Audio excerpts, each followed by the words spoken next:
You're listening to the official podcast of the Texas Masonry. You're listening to Masonry Rocks, the podcast of the Texas Masonry Council.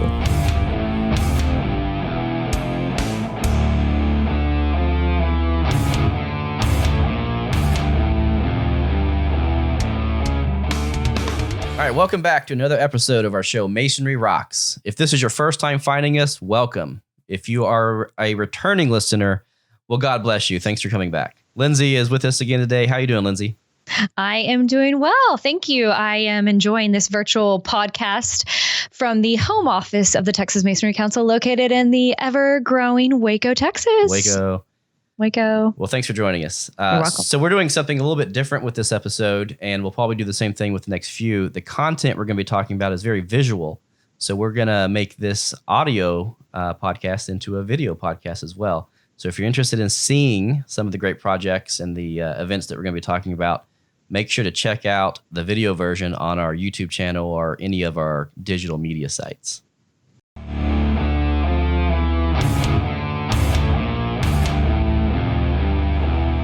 So TMC went back to school last week with the University of Texas Masonry Day. This was my first time to participate in a Masonry Day. But Lindsay, I know you've been involved in putting these events on for, I think, the past 8 years. Can you tell everybody kind of what they're about?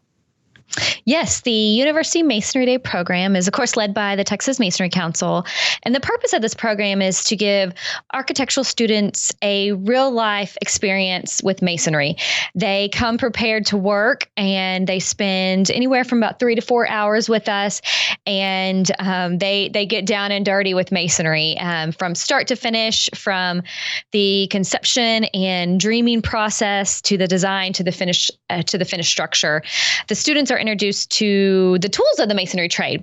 They actually get mortar and trowel and lay some mud, and they spread mortar, they strike full joints, they lay brick and block to a line, and quite frankly, overall, the Masonry Day program gives students a very visual, firsthand, down-to-earth experience on how masonry is durable. It's heavy, it's dirty, it's versatile, and it's so beautiful and it's functional. And funny thing is we saw students actually mimicking the laborers and bricklayers and cutting their brick with their trowel. And yeah. I mean, it was just a really good experience this year. So that's a little bit about the Masonry Day program for those of you who don't know kind of what it is.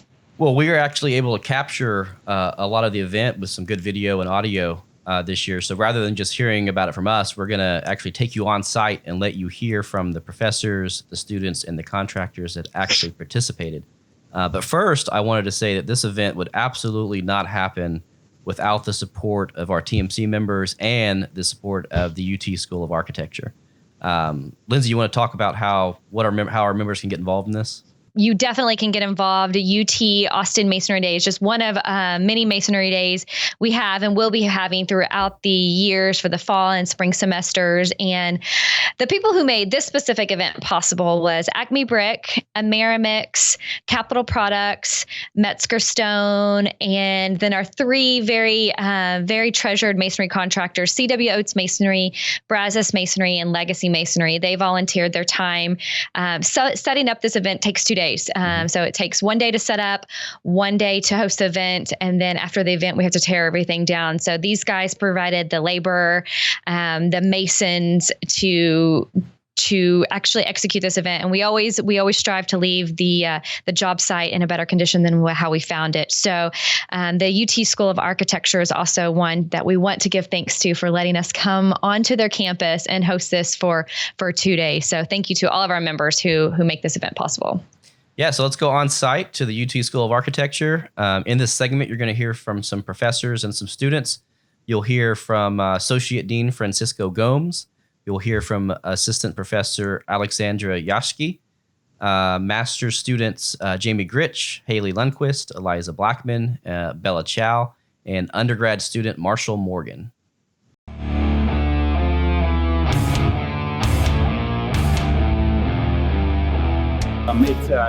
it's a great experience for the students because it's hands-on and it's involved in so much of what we're doing in the school is more brain work and drawing work, and so it is a different, very real side of construction that they don't get as much exposure to. This year we have a slightly different palette of material. In the past we've mixed block and brick and had stone pieces. We have a few stone pieces this year, but we try and change it a little bit in part because it keeps it fresh for the students. Students who may not be in the class have already seen the project and are looking forward to it, and so it allows them to kind of have a slightly fresh take on it. Yeah, well, we talk about this with the students because I think it was 2 years ago someone tried to build an arch and they brought formwork, and so we tell students, they often start thinking about what it's going to look like, and we coach them on, what are the issues? How are you going to build it? How much bed, how big is it? How much surface area is in that mortar joint that has to support the next brick up? Or, it might be harder to lay a block on end than a brick on, in a stretcher format. So it's interesting to see because the sort of more abstract ideas, they start getting worried about, I'm going to have to actually make this. You have to build this much in hand, and it's going to have to stand. Right, which is the goal. Like that's the whole deal with having students know construction is so that when we become architects, they're thinking about construction, not just keeping things practical to make it built, but actually thinking about buildings as assemblies of materials, not just the kind of implementation of some abstract formal idea. Yeah. So that's really the goal, and this plays right into that. Good. Yeah. Good. Yes, this is my second year. Welcome. The first time I'm participating in this workshop, which is really refreshing to see, other stakeholders that are part of construction and exposing our students to the fact that architects are not the only ones in the team. So how important is it for you, for these students to get, like you said, that refreshing hands-on training in the classroom? It's fundamental. I think it's really important, especially that we work so much in the digital world now, and everything is so precise, and they end up thinking that precision and that abstract quality of the drawing is something that we carry over to the building site, and that's not the case. So I think for them to experience the weight of materials, the messiness, and the skill that goes into actually laying bricks and having respect for the people who do that is really, really important. So it's more about this experience rather than even, a perfect design. Exactly. Yeah. And the other thing that I have been emphasizing was, getting the drawings ready for construction. For a second year student, that's a new concept. They draw to represent their ideas, but they haven't really been drawing yet to communicate to, the building team. Yes, to actually construct that. And not even just communicate the drawing, but through drawing, but also understand what tools are necessary. How do I level it?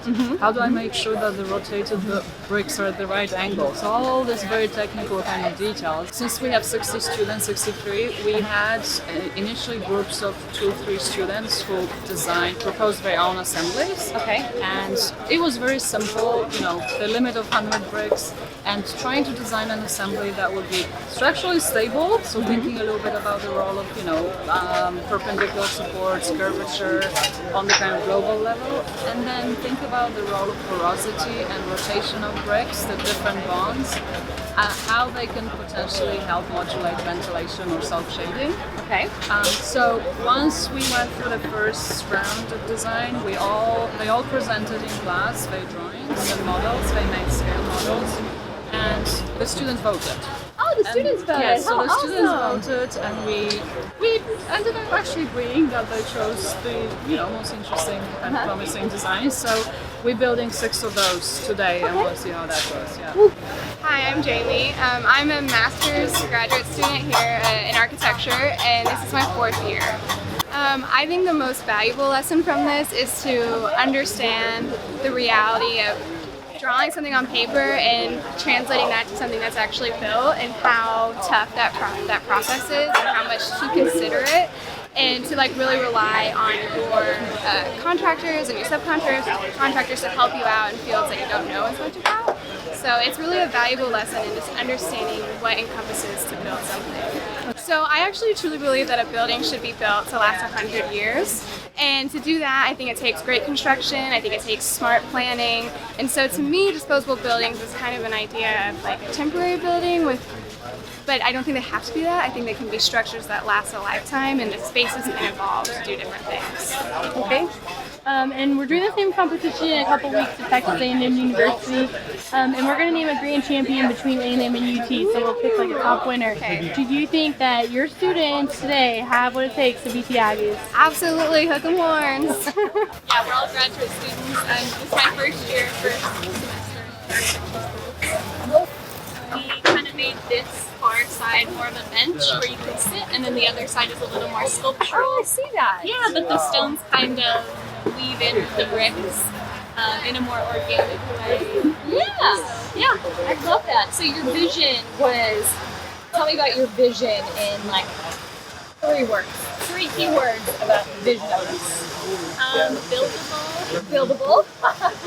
I like that. A little more natural.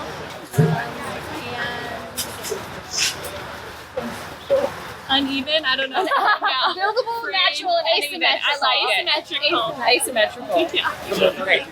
My name's Eliza Blackman. We're here at UT, and we're for the School of Architecture, and I'm specifically in the Historic Preservation Master's grad.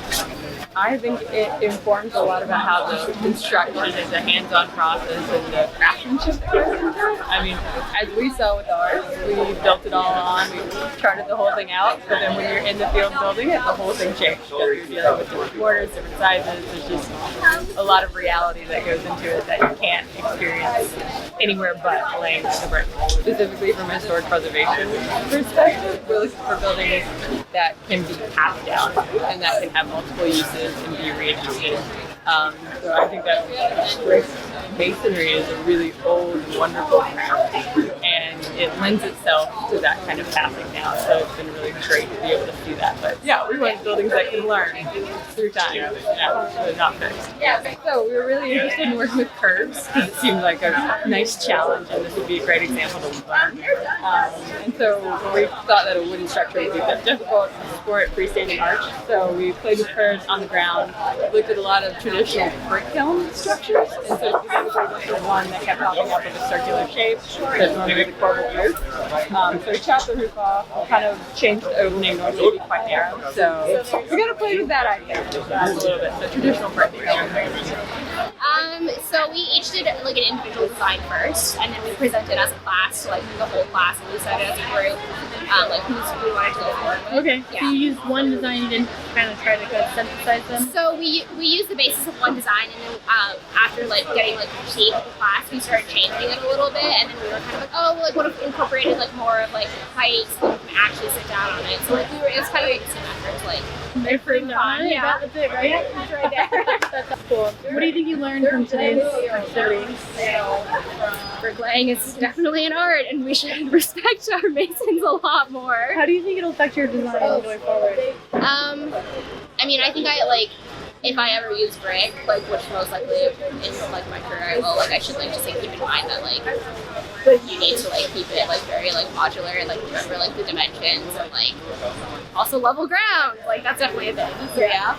Essentially, she gave us this bounding box of like 4 feet by 4 feet by 4 feet, and then like a limit of 100 bricks, and then told us to design like a max of 2 widths and just create some sort of design. If we wanted ventilation, we could, but just alternating like rotation if we wanted to. And so what we chose to do was we just took like a classic Flemish bond and decided we'd push that a little bit further than what we normally see, and try and create a gradient on the surface by shifting those headers and keeping the structures as the structure. And so ours is like, we wanted it to be more dramatic, but then we figured out that the cantilever, it wouldn't let us go as far out as we wanted to. So the gradient's a little bit more subtle. The assignment was basically just take those 100 bricks in that box and see what you can do. So he actually showed us, like I saw that he was like using the level a lot, and not just using it as a level, but using it as a straight edge. And so like kind of like being, just like using the tools for a lot of different uses that you may not think of. So just being adaptable and that sort. And then also just like the care that he took with like how fast he was working, but how precise he was and how much time he took to make sure everything was right before moving on to the next.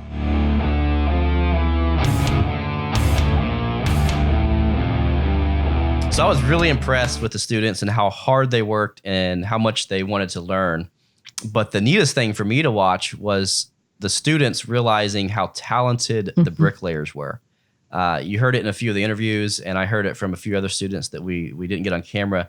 But by the end of the day, it was clear that they realized that masonry is in fact an art, and that these bricklayers that were teaching them had real skill and real talent. And I think that's something that they're going to take with them as they start their career. Absolutely. Absolutely. It is. And it's a memory, too, that these students will have for the rest of their career, like you said. And Francisco Gomes, our professor that we work with, had mentioned that we had to change up the design this year a little bit because they start talking. And now the new students come in are already talking. And so we needed to change up the design to get some fresh designs in there this year. So congratulations to all the students who participated, and especially the winning teams. We had a tough competition this year.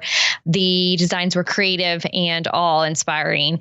The University Masonry Day program is, I will say, Tony, truly one of the most fulfilling and rewarding initiatives of the Texas Masonry Council. These last video clips prove that we truly have wonderful, dedicated members of the TMC who give back to the association to make it stronger, to create more masonry market share. So a special thank you to Paul Odom with Legacy Masonry, who is a dedicated member of our association and also the chairman of the board of directors for the Masonry Contractors Association of America. And then TMC board member Garen Graves, and new member Brian Bush with Capital Products, and Jose Balderas with Brazos Masonry, Eric Gregory with Brazos Masonry, and Brad Bailey with Brazos Masonry. Brad Bailey is behind the scenes every year making this event happen. So a special shout out to Brad and his team. They provided us with a bunch of mortar boards and lots of equipment. And so thank you to Brad and his team. So let's listen to some interviews. Yeah, just before we do that, I also want to mention all the other bricklayers there as well, because we talked to a few of them in these clips, but yes, there were 10, 12, 15 bricklayers there really putting in work and helping these students learn how to lay bricks. And so I want to recognize them as well. Absolutely. Thank you.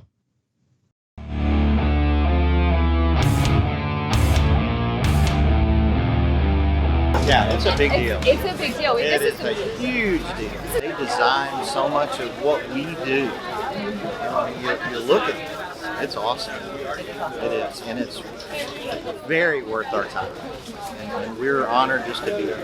It means a whole lot to help TMC, because without y'all, we wouldn't be doing it. What piece of advice would you give to a potential new member or a new member of the TMC to experience something like this? Any advice for new members?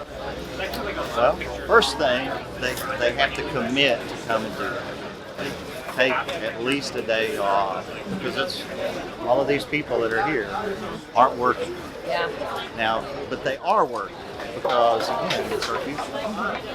And these architects bring work to us, and it's really important for our people. And we have an opportunity here to show how good masonry is. And on this one, the first time I've seen us bring stone into it. We want to build buildings. One of the things that I guess we're blessed with is that we build buildings that our children, our grandchildren, our great-grandchildren, our great-great-grandchildren get to enjoy. One of the things that I have a concern of is we build buildings now on the cheap. We look for ways to cut corners, do it real fast, knowing full well that this building will probably be torn down in 20 years, 30 years.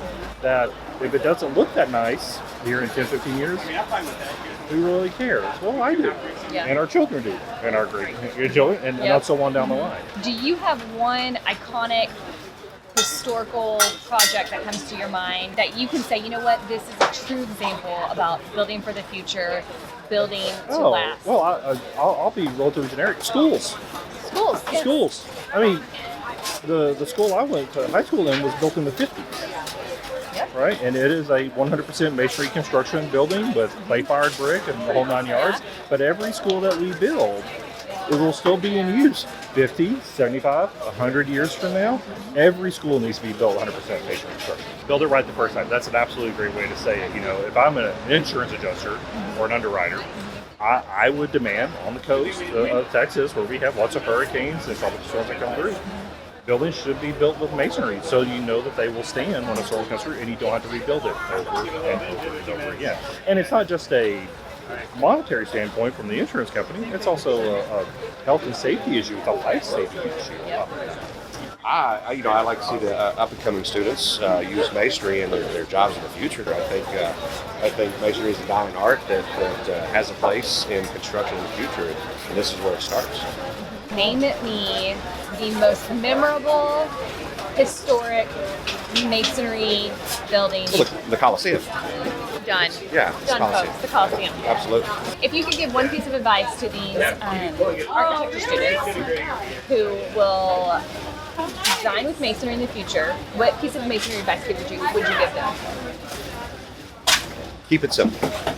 It's very functional. You can certainly add aesthetics to it, but it's such a basic and effective form of construction, and it's quite affordable and quite efficient. It's a pleasure to work with the student, and we have a fun time with those students. It's a pleasure. Did they pick up a lot of the stuff you taught them today? Yeah, they do it real good. They did? Yeah. It looked really fun. Alright. Were there any challenges with the project?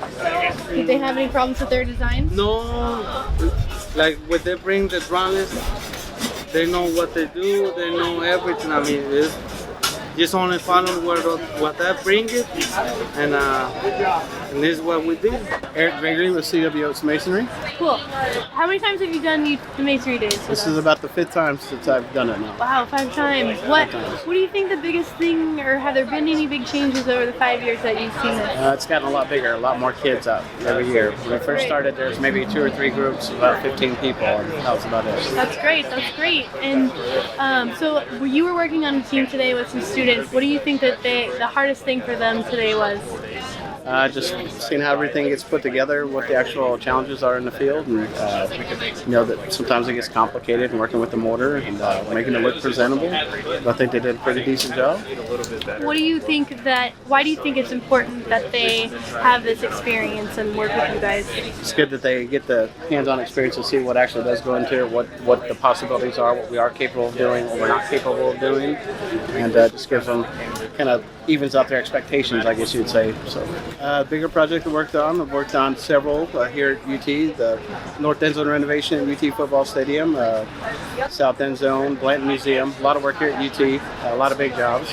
Probably the tallest one I've ever done is probably the McKenzie, definitely the tallest one I've ever done, 22 stories of glorious masonry work. So. Yeah, that's our 2019 Golden Child winner for multifamily. Congratulations. Thank you. Yeah, what kind of proud pride? of it. Yeah, you must be really proud of it. Yeah. How long did that project take? About a year and a half. That's amazing. That's amazing. You also told me you worked at Olson Field, so Aggie work too. Whoop, whoop. Yeah. On this one, I explained to them that they designed it where there was nothing to set the back of the brick on, and to make sure they have at least 3/8 of bearing on each side. And it shows them that it's easy to fall apart when you don't have enough bearings points. So right here, right now, they're getting a real life example. Yes. Yeah. Well, probably the biggest thing we see nowadays is incomplete drawings. Okay. When we start the job, there's like 80%, 85%. Okay. And so these are second year students. Some of these are second year students, and they actually have not had a chance yet to. They're drawing for the idea and the vision. They're not drawing yet for the having the drawings come to life yet. And so if you could give these kids one piece of advice from a masonry contractor who is well versed, has a great company, who's been helping these students, what piece of advice would you give these kids today? Build more masonry. Build more masonry. And get more complete drawings by the time the job starts. I think that helps. Okay. But building with more masonry, less stucco. Okay. I would like to see more masonry in all projects. Okay. What about from the design capability? Is there anything that you want to tell them about, the specifics on designing with masonry? Using modular numbers. Okay. Sometimes they use modular brick and not use modular dimensions, like between windows and under windows, or even between, where the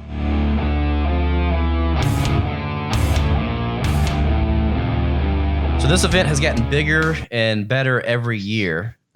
We're doing the same event with the Texas A&M College of Architecture on October 23rd in College Station. So anyone that wants to come out and participate in that, let us know. But we want to do this at more than just A&M in Texas. We can host this event at any Texas school that has an architecture or a construction program.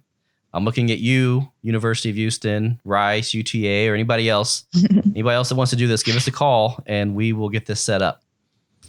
My final comment is to any of the students that are still listening. As you begin your careers as architects and designers, you'll have the choice of hundreds of different types of construction materials and methods. But if you're looking to build projects that are durable, that are resilient, that add character to the community that you're building in, and that are permanent, you will have far fewer choices. And so I hope that this Masonry Day event was able to teach you a lot more about one of those choices, masonry. Absolutely. I truly echo what Tony has to say. So thank you all for listening. Thank you for watching. And Masonry rocks. All right. Take care. You're listening to the official podcast of the Texas Masonry. You're listening to Masonry Rocks, the podcast of the Texas Masonry Council.